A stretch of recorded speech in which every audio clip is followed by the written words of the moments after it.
তো এই যে আজকে হলো সকাল সকালে সব প্রজেক্ট এটার ভিতরে ঢুকিয়েছি, ব্যাগের ভিতরে ঢুকলে নষ্ট হয়ে যায়। গুড মর্নিং বলো। তার মধ্যে দিয়েছি কতগুলো তেল, শেষে শ্যাম্পু করবো। গরমের মধ্যে না রাত্রেবেলা তেল দিয়ে ঘুমানো যায় না, কোনো সময় দিয়ে দিই মাথা ব্যথা করলে, তার জন্য সকালে উঠে দিয়েছি। যেহেতু সোমবার কিছু খাই, মুখে শুধু পান দিয়েছি আর মেয়েকে দিয়েছি। রৌদ্রটা কম আছে তাও শিব বাবার আশীর্বাদে। স্নান করে আসলাম, এখন বাজে, আমি আবার এখানে দেখছি, এখানে তো দেখা যায় কী যে করি না সত্যি। 10টা এখনও বাজেনি, 5 মিনিটের মধ্যে বাকি আছে, সিঁদুর পরবো, তারপর ঠাকুর দেবো। মামামকে দিয়ে এসে কাপড় চোপড় ধুয়ে স্নান করেছি, পরে ভালো লাগে না স্নানের পরে কাপড় চোপড় ধুতে, আবার রান্না করতে হবে উঠে। আর দেখো এবার আমার আইব্রোর অবস্থা দেখো, পুরো মাস চলে গেছে, আমি ইয়েই করতে ভুলে গেছি। কী যে অবস্থা সত্যি।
আজকে হলো শ্রাবণ মাসের 3য় সোমবার।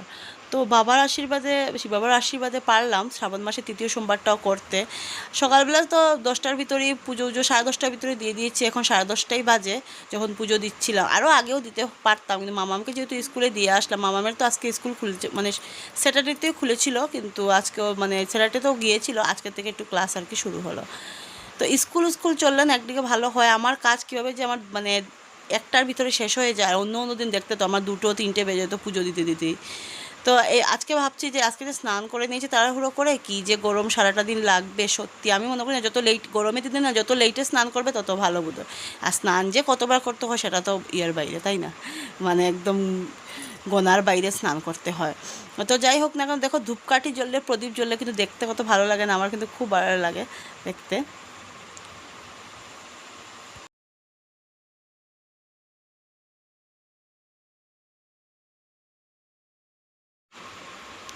কিচেনে তো বসাই যায় না সবজি কাটতে, এমনি তো বসে পড়ি, কিন্তু আজকে যা গরম লাগছে আমি তো এখানেই বসে পড়ি, সবজিটা আর কি কেটে নেব। আর দেখো বিছানা চাদরটা ধুয়েছি, কিন্তু এখন যে আরেকটা যে পাতবো সেই সময়টাও পাচ্ছি না। আর তোমরা প্লিজ কেউ কিছু মনে করো না, পাটা একটু আমি এদিকে দিয়ে বসেছি, কারণ না হাঁটুটার মধ্যে খুব ব্যথা। হাঁটুটা যে একদম ইয়ে করে বসবো, ভেঙে বসবো, একটা তো বসেছি, কিন্তু একটা পা এরকম লম্বা করেই রাখি আমি সবসময়।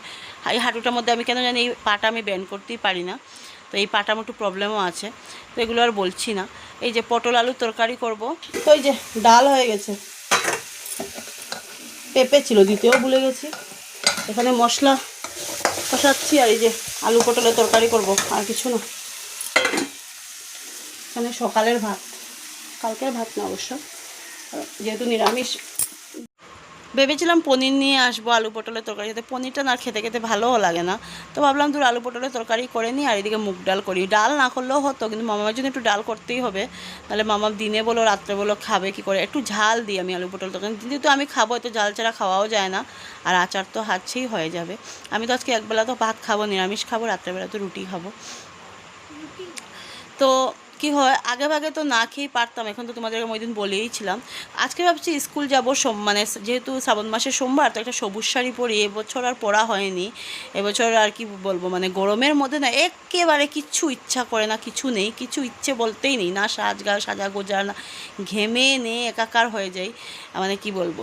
তো যাই হোক না কেন, মানে চুলগুলোকে এরকম করছি, মানে ওসব লাগিয়েও ভাবছি কেন যে লাগালাম, গরম লাগছে অতি। আবার দিদাকে বলছিলাম, আমার দিদা খুব গরম লাগছে, দিদা বললো কিচ্ছু করার নেই, এখানে গরমটাই বেশি, এরকম বলে কি তুমি কাপড় লাগাবে না নাকি? আমি বললাম এটাও তো ঠিক। তো আজকে হঠাৎ ইচ্ছা করলে একটু লাগাই, কি দেখো পুজো কিন্তু দিয়েছি নাইটি পরে, কী করবো, আর ঠাকুরও বুঝবে ভাই, এতটা গরম সহ্য করতে পারি না। আর আমি জানি না, আমারই অতিরিক্ত, আমার মতন এরকম ঘামাতে আমি এতটা কাউকে আমি দেখি না, আমার যেমন অতিরিক্ত ঘামায়। সিঁদুরগুলো পর্যন্ত গুলে গুলে পরে, সিঁদুরগুলো পর্যন্ত ভালো করে আমি করতে পারি না, লাগাতে পারি না। তো ক্রিম লাগালে এইভাবে ঘামাবে, যেমন আর কি ইচ্ছা করে মুখটা গিয়ে আবার ধুয়ে আসে, এবং মুখ কিছু না লাগালেও মুখের মধ্যে পারে না। সানস্ক্রিন ছাড়া তো এখন থাকাও যাবে না, ঘরেও থাকা যাবে না, শুধু যে বাইরে লাগাতে হবে তা না, এখন কিন্তু ঘরেও সানস্ক্রিনটা ইউজ করতে হবে।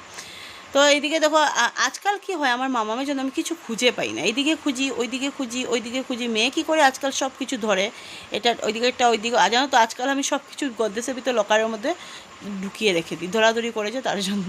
কারণে শাড়ি লাগাতে চাই না। আমার মুখের জাস্ট অবস্থা দেখো, ঘেমে, উপরে ফ্যান চলছে, তা না যে এতটাও গরম, আজকে রোদের তাপটাও কম, তারপরে যে আমার এত গরম কোথা থেকে লাগে আমি সেটা সত্যি বুঝে উঠতে পারি না। মানে উফ, দেখো অবস্থা। হ্যাঙ্কি নেব, মামামকে আনতে যাব। শিলং থাকতে তাও শাড়ি লাগানো হতো, এখানে তো আর শাড়ি লাগানো হয় না। শিলং যেহেতু মাতৃমন্দিরে যাওয়ার সময় বা এমনি শিব বাবার সামনে যেটা মন্দির ছিল ওইটাতে যাওয়ার সময় লাগাতাম, কিন্তু এখানে তো শাড়ি লাগানো হয়ই না। তো ভাবলাম যে না, আজকে একটু পরি, আর যেহেতু শ্রাবণ মাস বলে একটু সবুজ শাড়ি, এটা সবুজ শাড়ি আমার পরি, আর দিকে সবুজ চুড়ির সাথে এই ইয়াত না মেহেন্দি লাগানো হয়নি, মানে মেহেন্দিটা আনাটা বড় না, বসে যে লাগাবো সেই সময়টা আমি এখন পাই না।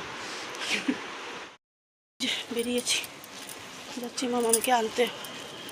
এখন এসছে পার্সেল, এটা অবশ্য আমি অর্ডার দিইনি, এটা মা অর্ডার দিয়েছে। যেতে দিয়ে দেখো দেখো দেখো দেখো দেখো, তো মা নিয়ে নেবে। আমার সাথে কোথায় যাচ্ছিস? দাঁড়া এখানে, যা সবজির খোসা রেখে এসে খাবি, সবজির খোসা আছে ওখানে খাবোই। কি চিনে দেখো লব দিছে, গাড়িকে দাঁড়িয়ে দেখেইছি। ওই যে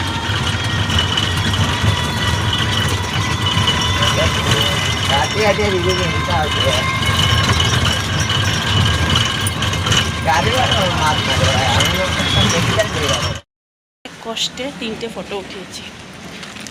আজকে ছাতা আনতে ভুলে গেছি, লেট হয়ে গেছে বেরোতে বেরোতে। তো যাই হোক, অনেক কষ্টে প্রজেক্ট সব সাবমিট হয়ে গেছে, তোমাদের সাথে ঘরে গিয়ে শেয়ার করবো। সাবমিট কি মানে, একটা হ্যাঙ্গিং দিয়েছিল, তো বলেছিল হ্যাঙ্গিংটা যে এবারে মানে স্কুলে যখন কোনো প্রোগ্রাম হবে তখন বলবে নেওয়ার জন্য, তখন নিয়ে যাবে, করে নিয়ে রাখার জন্য মার্ক দিয়ে দিয়েছে।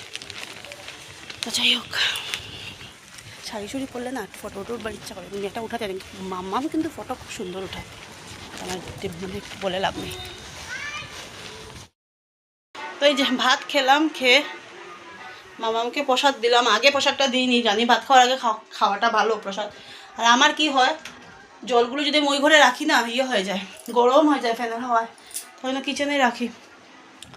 আর এদিকে এখন ওয়ার্ড্রোবের সব কাপড়গুলো বের করে দিয়েছি। আজকে শাড়িটা মানে বের করার সময় ভাবলাম যে না, একটু লাড়াচাড়া করাটা খুব দরকার ওয়ার্ড্রোবটারে। জুনে নিয়েছিলাম এটা ওয়ার্ড্রোব, এই জুনে তো পুরো 1 বছর হলো, তো সেটাকে একটু লাড়ানো দরকার। তো তার জন্য একটু দিয়েছি, লাড়া দিয়েছি, মানে কি যে সব শাড়ি রেখেছি, ওদিকে পাটটা দিইনি, শুধু আমার এদিকে দিয়েছি সবই রাখিস। আর বাইরে 3টে শাড়ি তো রোদেও দিয়েছি, সামনের মাসে তো দিতে হবে, ভাদ্রতে একদিন দিলেই হলো। এখন 2-3টে করে দিয়ে গিয়েছিলাম। আর এই 3টে এমনিতেই যে এই শাড়িটা অনেক দিন হয়েছে লাগানো হয় না, লাগাবারই নেই। আমার এই শাড়িটা খুব স্মৃতির শাড়ি, কিন্তু স্মৃতির শাড়ি তোমাদেরকে আমি বলছি। এই শাড়িটা হলো মাম্মাম যখন 1 মাস ছিল না, তো 1 মাসের তো পুজো হয়, যেহেতু আতুর ঘর থেকে পুজো হয়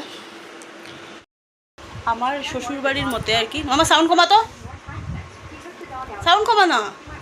আমার শ্বশুরবাড়ির নিয়মে হলো রূপসী পুজো হয়, রূপসী যেটা গাছ বলে ওইটা, এটাকে অনেকে শেওড়া গাছও বলে, আবার এটা মানে পুজো করা হয়, রূপসী গাছের পুজো হয়।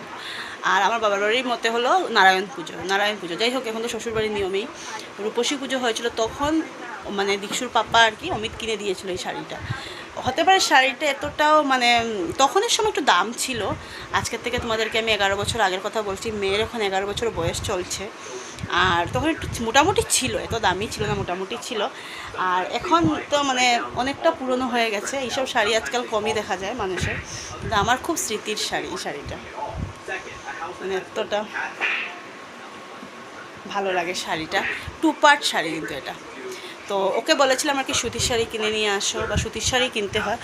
তার জন্য আমার মা বলেও ছিল, এখানেই হয়েছে নিয়মটা, মা বলেও ছিল এই শাড়িটা কীভাবে পরবি, কারণ তখন আমার মেয়ে হয়েছিল যখন পুরো চৈত্র মাসের গরম ছিল, তার মধ্যে বৈশাখ মাসে ওর মানে নিয়মটা হয়েছিল আর কি 1 মাসে। তখন তো বুঝতেই পারছো কী পরিমাণ গরম থাকে বৈশাখ মাসে, তখন আর কি গরমের সময় এই শাড়ি পরে বলেছে না এই সুতির শাড়ি না, একটা ভালো শাড়ি ইয়ে করো পরো, এই ভালো শাড়ি কিনে দিয়েছে। খুব আজকে এই শাড়িটা পরে না ওই দিনটার কথা মনে পড়ছে। শাড়িটা কিন্তু আমি বেশি করে হলে 2বার কি 3বার লাগিয়েছি, বেশি একটা লাগাইনি শাড়িটা, কি হয়তো মানে সামলাতে পারি না, অনেকটা একটু ভারী শাড়িটা, তার জন্য আর শাড়ি তো লাগানোও হয় না, তাই না। আজকে আর নাইটি চেঞ্জ করিনি, মামাকে নিয়ে চলে এসেছি, যেহেতু ওয়ার্ডরোবে সব কাপড়গুলো ভাঁজ করছি, এখন গিয়েও করতে হবে।